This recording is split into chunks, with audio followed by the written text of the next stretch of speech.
क्यों नहीं तक कांग्रेस ने आज तक उन पर मुकदमा किया या आपत्ति की? तो मैं आज पूछना चाहता हूं कि आज ये जो बहुरूपिया स्वांग बनाकर आए हुए हैं, संदेह उत्पन्न होता है कि आज कौन सी शक्तियां संचालित कर रही हैं। क्योंकि यह चुनाव भारत के इतिहास का पहला चुनाव था जब किसी विदेश में बैठे हुए धन कुबेर ने बाकायदा बयान दिया था प्लेज करते हुए कि मैंने $1 बिलियन रखा हुआ है मोदी जी को सत्ता से बाहर करने के लिए।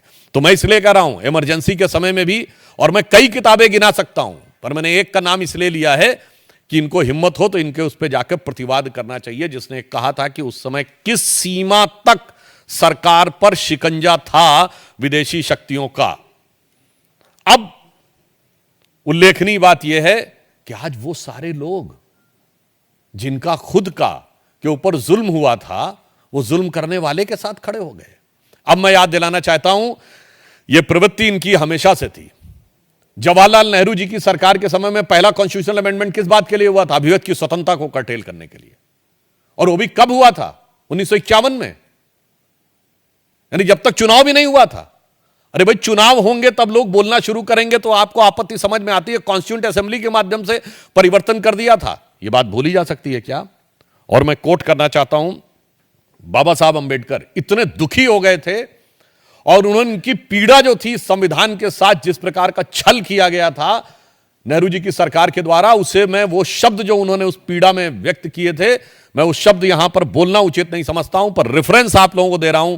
19 मार्च 1955 राज्यसभा की प्रोसीडिंग में उन्होंने कहा कि मैंने तो एक पवित्र मंदिर बनाया था देवता को स्थापित करने के लिए, और उसको किस प्रकार से उस मंदिर के साथ क्या किया गया है, यह उनके शब्दों में कोई भी व्यक्ति जाकर स्वयं पढ़ सकता है।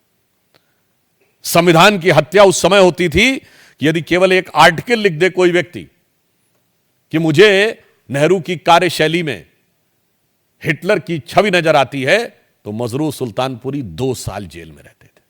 संविधान की हत्या यह थी कि अगर किशोर कुमार यह कह दें कि मैं कांग्रेस के द्वारा प्रायोजित एक पब्लिक प्रोग्राम में नहीं जाऊंगा, तो ऑल इंडिया रेडियो पर सारे गाने बंद हो जाते थे। और फिर इसके उपरांत अभी आप हाल, और यह प्रवृत्ति मुसलसल चलती रही।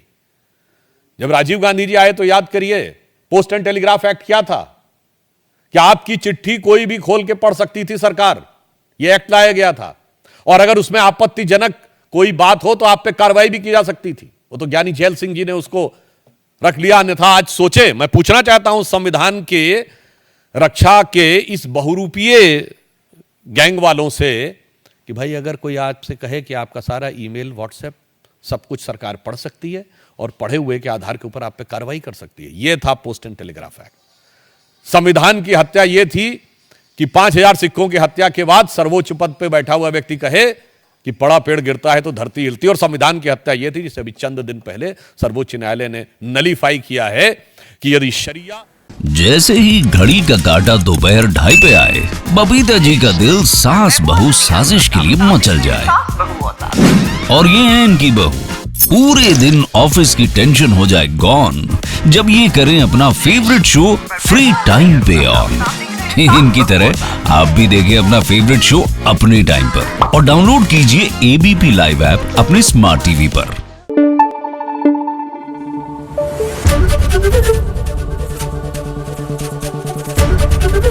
एबीपी न्यूज आपको रखे आगे।